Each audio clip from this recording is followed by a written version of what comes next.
Yes, please, you can hold on for the lecturer. For a moment, the class will start.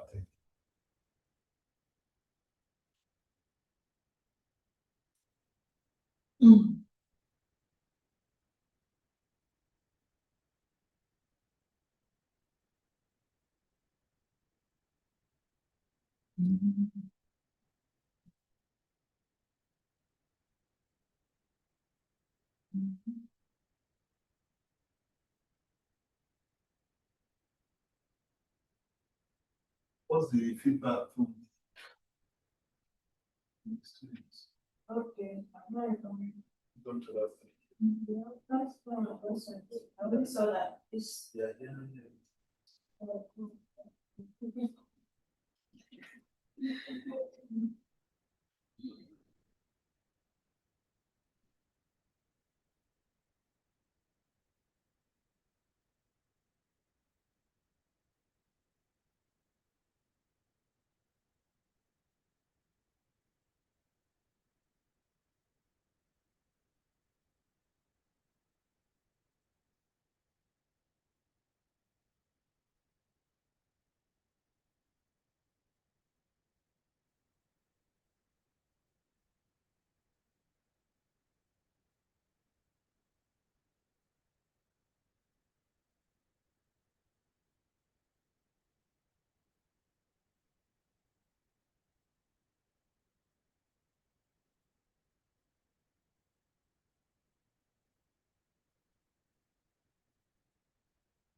Okay, I thought you wanted to put on something to cover.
Good evening, ladies and gentlemen. You are welcome to COS 101. As display, we'll be having our lecture today on internal parts of computer systems. Well, what we have been discussing, we've been discussing some part of computer systems, but today we will be speaking more on processors and how processors are arranged for more effectiveness and so as to have more computing power within computer systems. Well, before I begin the lectures of the day, I want you to know that we will be having our test, which is a CBT, by 2 weeks' time. We'll be having it next 2 weeks. So get prepared and get ready for the test. It will be CBT. I'm sure you know where the CBT for the university is located. Time will be passed across to you, and other modalities also will be made available to you. Well, we have discussed so much on inputs, outputs, part of computer system, but today we want to zero in the CPU, and the area we are taking majorly in the CPU has to do with the processor of the system, how the modern system arrange the processor so as to improve communication, increase computing power, and also make sure that the latency of the system is reduced. The latency of the system is greatly reduced. All these are done, the arrangements are done so as to maximize the computing resources available within the system.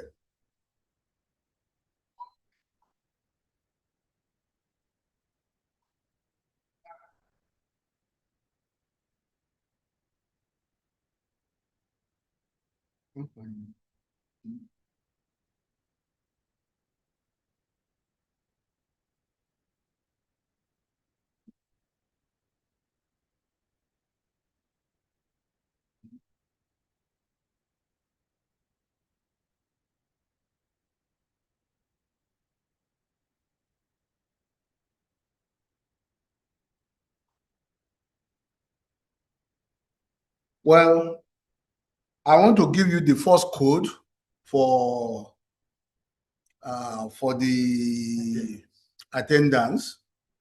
Let's listen very well. The first code for the attendance, MGP YE. MGP YE. I repeat again, MGP YE. I hope you understand. Everything should be in capital. Well, having give you that, please make sure you send it to the system to record your attendance. We are explaining type of processor. We begin with dual core. Dual core refers to a CPU that includes 2 complete execution core per physical processor. The system combines 2 processors and their caches and cache controller onto a single integrated circuit. We could refer to it as a silicon chip or IC. And these allow for increase in computing power. It allows also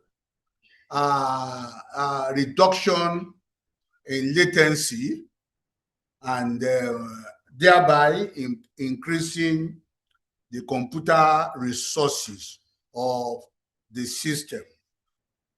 We will not be talking too much of technical terms in this course, because the in-depth technical terms go beyond this course. We are just looking at the physical arrangement and how that physical arrangement improves or increase the made improvement on the computing resources of the system. Well, the dual core in a multi-core environment, it is very similar to dual core in that it has an expansion to the dual core technology, which allow for more than 2 separate processors. What we mean is that in this form of arrangement, in a dual core, you have expansion slots that allows you to increase the number of the processors available to the system. And the dual core refers to a CPU that includes 2 complete execution cores per physical processor.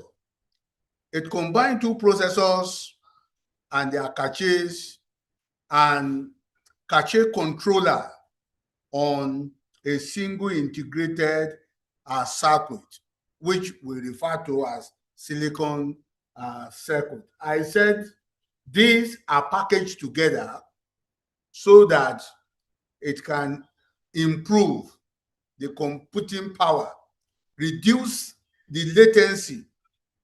The latency here is referred to as the distance within the CPU that data has to go through before it gets to any part of the system. That one is greatly reduced when they are on the integrated circuits. It is basically 2 processors for dual core, in most cases, residing inside, side by side on the same die. Dual core processors are well situated for multitasking environments because there are 2 complete execution core instead of 1. This allows the computer to do a number of things at a time. It allows multi-programming. A number of applications can be open on your system, and they can run concurrently without affecting each other, because the processors that are available are working together to get that done, each with an independent interface to the front side bus. When you see bus there, the bus is the wire that connects the 2 processors together or link them to the memory of the system. We refer to it as bus, but normally in the layman language, we refer to them as wire. For you to understand properly, when you open up a CPU, you will see an object usually brown connecting the hard disk, the memory, and other part of the system together. They hang on it. It used to be flat and grayish in color.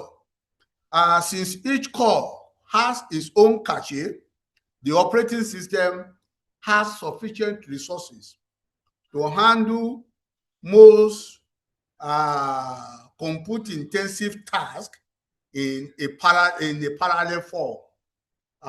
There is sufficient resources available on such computer to do data-intensive or parallel processing. And so you see they have more computing power for the system. Well, advantages of dual core, you have performance is faster than a single core processor. When you are using a single processor, and when you combine 2 or 3, you will expect, even if our processors of the same power, processing power, you will expect them to perform better than one.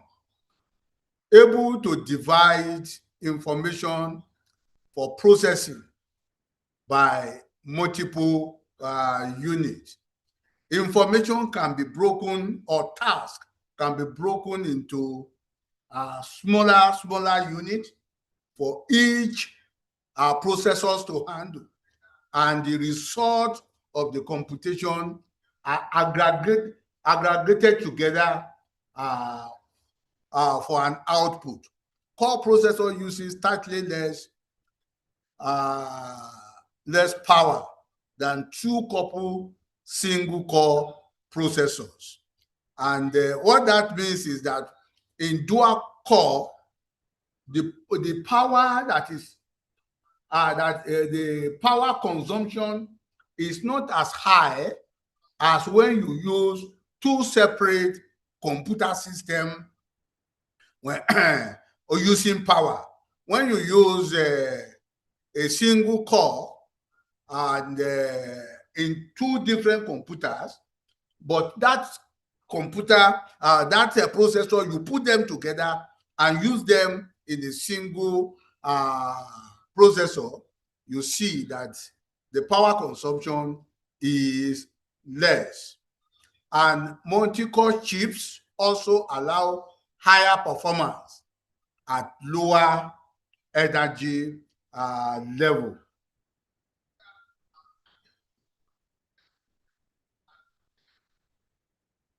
The Core 2 Duo is the name given by Intel to its second batch of dual core processor. The desktop personal computers with Intel processor family deliver faster performance, greater energy efficiency, and more responsive multitasking. Intel dual core processors was simply 2 Pentium 3 processors that were fabricated in a single chip. I told you earlier that we will not be delving into the technical terms, just to provide you the physical arrangement of the processor on the system. As they refined their product more, they decided to differentiate their second set of processors from the dual core duo, and decided to call it Core 2 Duo. The difference between dual core processors and the Core 2 Duo processor is just in the semantics as Core 2 Duo is simply a name given to a more recent family of dual core processor. When you look at them compared to other that are made by other vendors, you find out that they do almost exactly the same thing. If we translate this to the single core processors, we can say that Core Duo is Pentium 1, while Core 2 Duo is Pentium 2. But all these are still single core processor. We can therefore say that Core 2 Duo is simply a subset of all the dual core processors that are out in the market today. Well, features and benefits of the system. With an Intel Core 2 Duo processor, you will get performance-rich technology.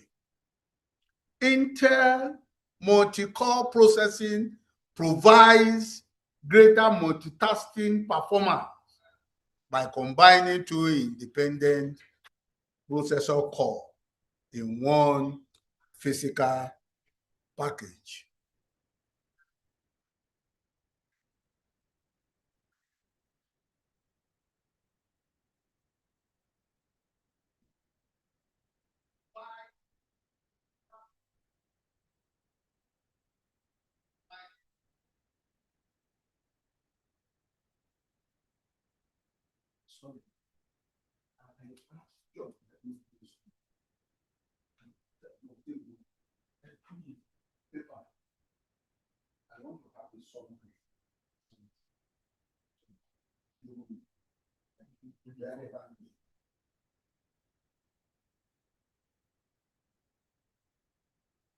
Features and benefits. Execution improves execution time and energy efficiency. These two issues are very germane when considering the processing information in computer system. You want to try as much as possible for the data to be processed in a real time, and the energy efficiency also to be good. You don't want a system that consumes too much of energy with more instruction per clock cycle. Power capability enables smarter, more energy efficiency performance. Intel Smart Memory Access improves system performance by optimizing the use of the available data bandwidth. Intel's advanced smart caching enable higher performance and more efficient caching subsystem by optimizing for multi-core processors. Primary storage device. Well, it's a temporary storage. It consists of some chips. The data instructions resides in its memory when the CPU executing the program. This memory can capable to store, retrieve data very quickly. Primary memory is only the memory that is directly accessed to the CPU. We're talking about the RAM, the primary memory of the system. It is a temporary storage. We discussed this in some classes ago, and we say it is volatile because information kept in them will get lost immediately there is outage of power, and that it consists of some chips, and the data and instruction resides in the memory and made available to the processor as the program executes. And that the primary memory is the only memory that is directly accessed, that the CPU or the processor can directly access at the execution period. RAM. The RAM name, the complete name of RAM is Random Access Memory, which is also known as primary memory. Well, there are some other memories we have talked about some times ago, and we said this can be auxiliary memory, this can be secondary memory or so, but the RAM is the primary memory of the computer system. It is called read-write memory because data can be read as well as written in the RAM. You can write to the on RAM, and you can read information from the RAM. It is called random access because it can be directly accessed. Any data from it's possible for you to directly access any data from RAM if you know the row and the column where it resides. The RAM chip is fixed on the motherboard, and the motherboard is designed in such a way that its memory capacity can be enhanced by adding more RAM chip. RAM is volatile memory. I will have repeated that a number of times, and we all agree that it is volatile and that we can access it at the processor can access it directly at any moment in time once information data are loaded on it. Now, RAM chip are of two types. Number one, we have DRAM. DRAM implies dynamic random access memory. It is a volatile memory that allows fast access to data and is ideal for use as the primary store of computer system. However, information stored as electrical charges, and the charges need to be constantly refreshed in order for the data to be maintained. But we have the second one, which is XRAM, static random access memory. Is also a volatile memory. Once data is written into the chip, it is maintained as long as power is supplied to it. It does not need refreshing. But however, SRAM is slower than dynamic random access memory, and it is also more expensive.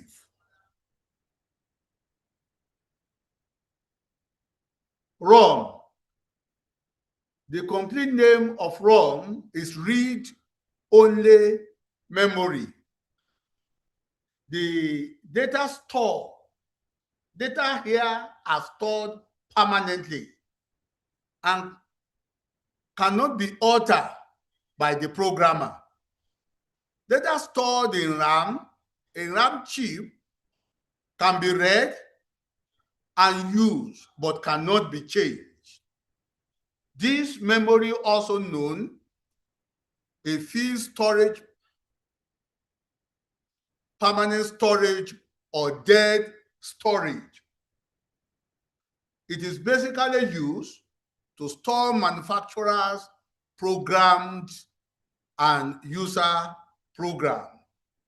Most of the basic operations are carried out by electronic circuits, which are known as microprograms. These programs are stored in ROM. For example, the system bootloader is stored on ROM of the system. Sorry, I think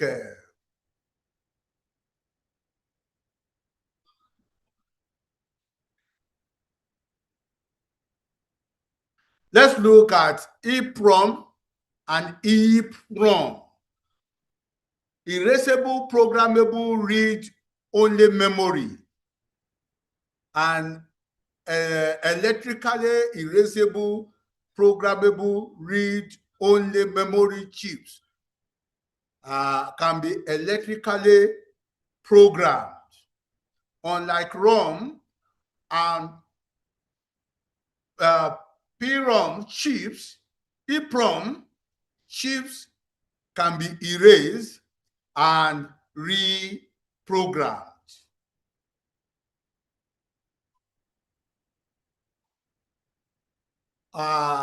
We also look at some ports in the computer system. Some of the ports are communication channel through which data can flow in or flow out of the system. We have serial ports, known as asynchronous port, or RS232C port. This type of port is sent and receive data using only 2 lines. Therefore, this type of port is ideal for connection to the phone circuit, which uses 2 data lines. The communication process of data transfer is slower. Due to this reason, it is not used for printer. It has a high signal traveling capacity. That is the serial port. The parallel port is known as Centronics or printer port. It is a type of socket found on personal computer for connecting various types of computer devices. Normally, it is reserved for printer. They carry 8 bits at the same time so that communication becomes very faster. Due to the faster data communication capability, it is used in input-output devices. The signal travel capacity is less than serial ports. Well, before we conclude, we look at the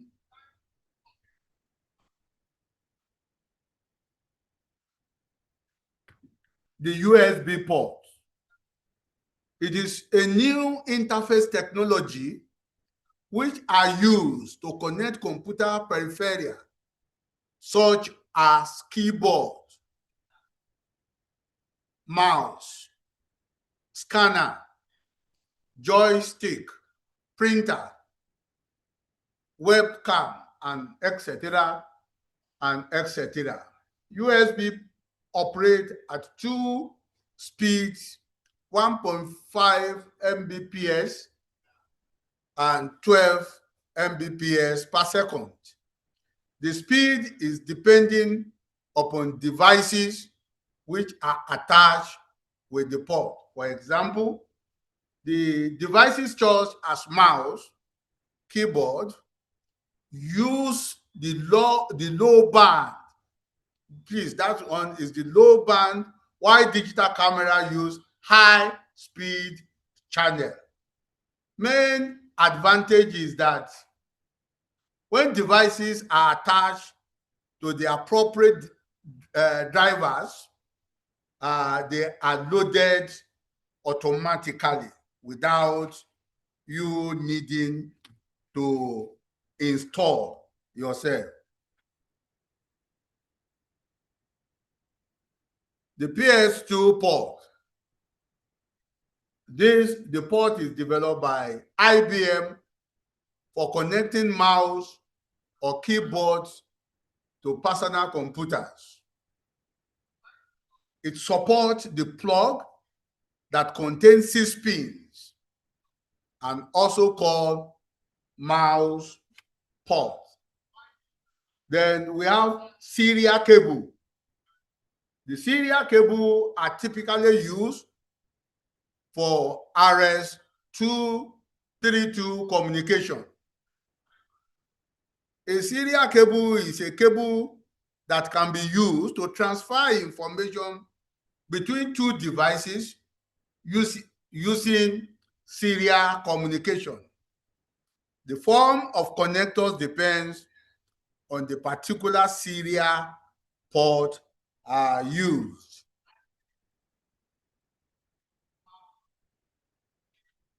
Well, let's look at the cables. The maximum working length of a cable varies depending on the characteristics of the transmitter and the receivers. This cable has short transmission distance because of noise limiting the transmission of high number of bits per second when the cable is more than 15 meters long. It is cheap to purchase and is simple to join and connect. It is suitable for unbalanced data standards. Only one device can be connected to the cable at a time. The parallel cable. On many legacy peripherals, the parallel cable utilized both 25 pins, sub-D connectors, and the 36-pin Centronics connectors. This was a common printer interface and is still in service in great number. With the advent of intelligent laser and inkjet jet printers, the IEEE 1284 bi-directional printer cable was introduced. This parallel interface allows for bi-directional communication, resulting in speed up to 10 times faster than the conventional cable.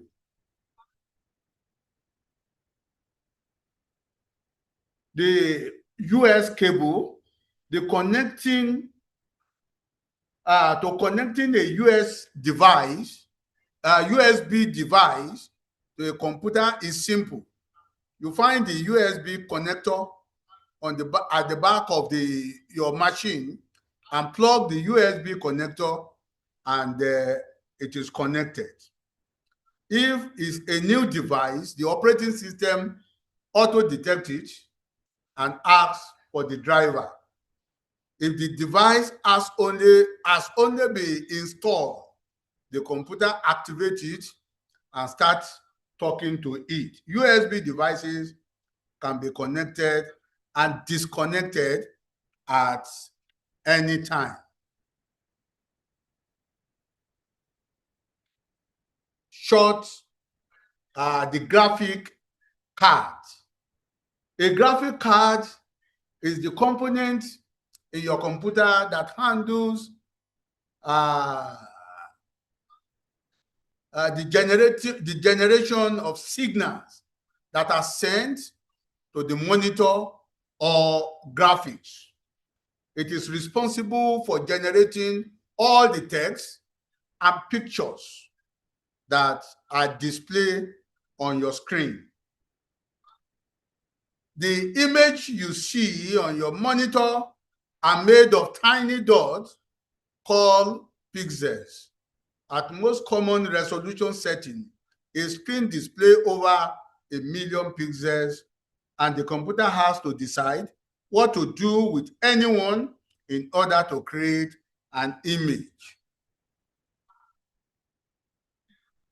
To do this, it needs a translator, something to take binary data from the CPU and turn it to a picture you can see.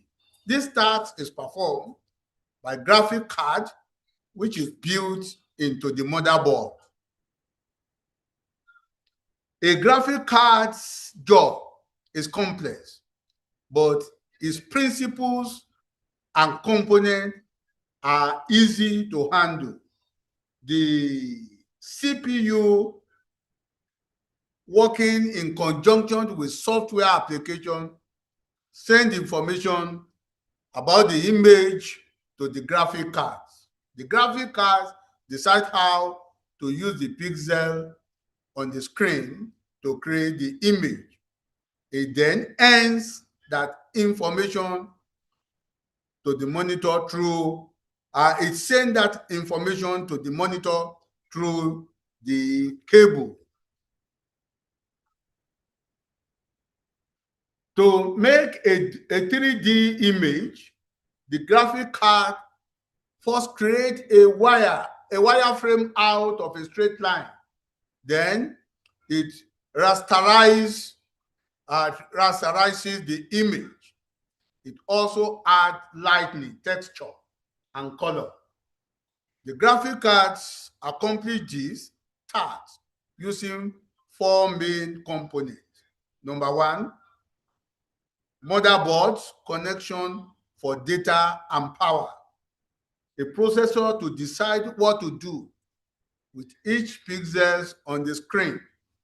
Memory to hold information about each pixel and to temporarily store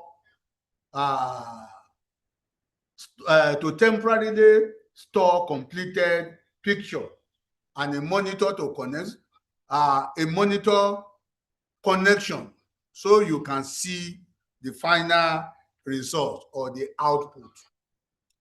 Well, these are just some internal part of the system that we can deal with. But in summary, I want to say that, especially on the processor, I want you to listen very well, because what I will be giving you now is not on the slide. I'm adding this information. Well, we have integrating processors, which are caches. And the caches can be L1, L2, and sometimes L3. And also the cache controller onto a single integrated circuit, which is IC. This is the standard architecture for the modern processor, often referred to as microprocessor chip, or as we silicon chip, as we have said. This tight integration enables significantly faster data access, reduce latency, and improve energy efficiency by minimizing the distance data must travel between the processing core and memory. That is what we refer to as reducing the latency of the system.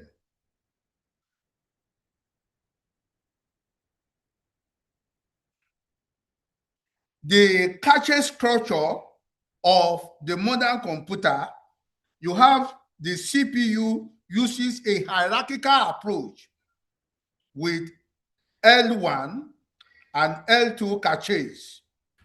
That is level 1, level 2 caches, typically private to each core, while the level 3 may be shared, maybe a shared memory. And you should understand those caches are temporary storage for the system. They are temporary storage for the system. We also have cache controllers. These are hardware components integrated onto the chip to automatically handle data movement in a way that allow coherence for protocol use. And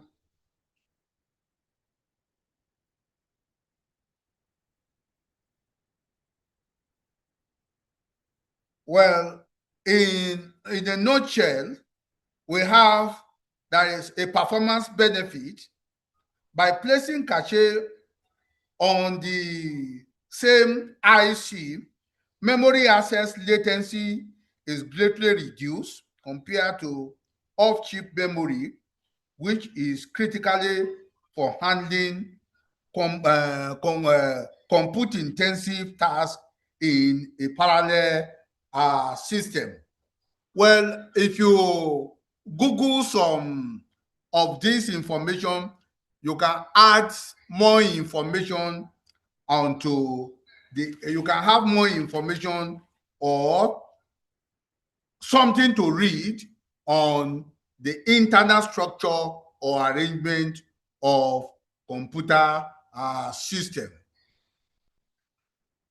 Before I leave, I want you to know that your text will be coming up in the next 2 weeks, and that we are going to have a CBT test, which you need to prepare for, and you must read up to today's lecture.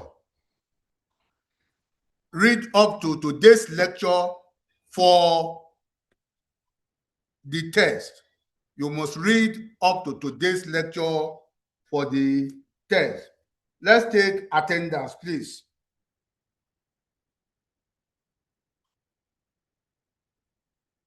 Ascendant code, second code, J5 CF8. J5 CF8. J5 CF8.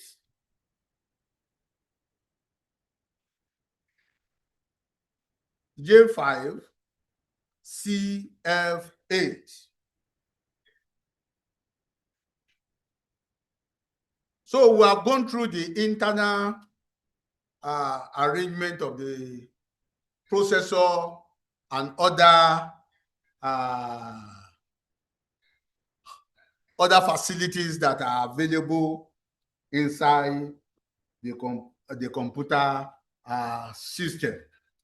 And we see that the arrangement is to reduce the size of CPU, to increase the processing power of computer systems, make it smart, and make it portable. The dual core, the parallel technology has improved greatly to the extent that we can have what we call laptop, palm top, and several other smaller devices that we use today. I want to thank you for coming. But before we go, we have to do the third code for the attendance, which is 8NX56. 8NX56. 8NX56. Please submit the attendance, the code, before the time runs out. Thank you very much.